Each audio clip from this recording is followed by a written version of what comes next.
it's almost a side issue, but Carolyn Wilson and Mick Warner have been very critical of the AFL and the way they handled the media on this issue. Carolyn said after she named the women involved, she got an inappropriate phone call from one of your executives, which I assume was a critical phone call. She says you don't get your hands dirty, somebody else does it. What's your reaction to that? Well, I think it's rubbish, basically. I've spoken my whole time regularly to Caroline.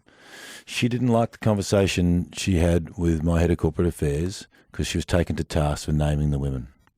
The Herald Sun agreed not to name the women because they were, to protect the women.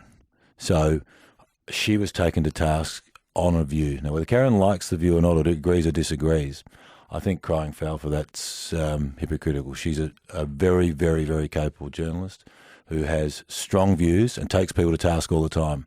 So for her to cry foul about being taken to task, I'm bemused. Provided, I've copped a bit of flack myself from the AFL and Andrew Dimitri and others over the years.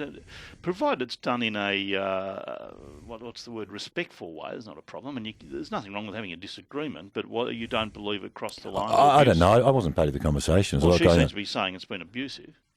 Okay, well, if it was, I'll talk to Caroline about that, and then let's sort it out. She's had a long-term relationship with the person she's alleging was abusive. Why go and tell everyone? So let's sort it out. If she's had a long-term challenge with that, that's fair enough. I'll talk to me and we'll sort it out. If she feels that conversation was inappropriate, let's sort it out.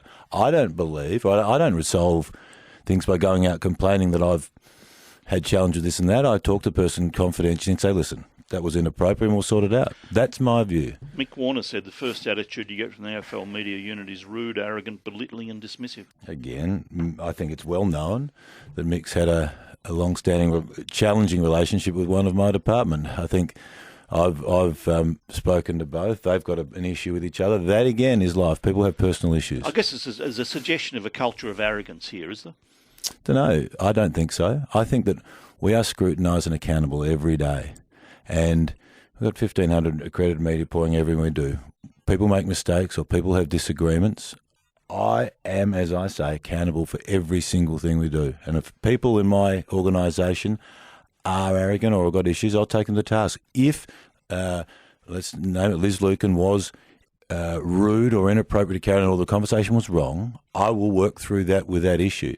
The first I knew of it, though, Neil, was I'm getting reports of it on the radio and being broadcast and made a public issue. It's very hard to solve that, and I don't think it's fair.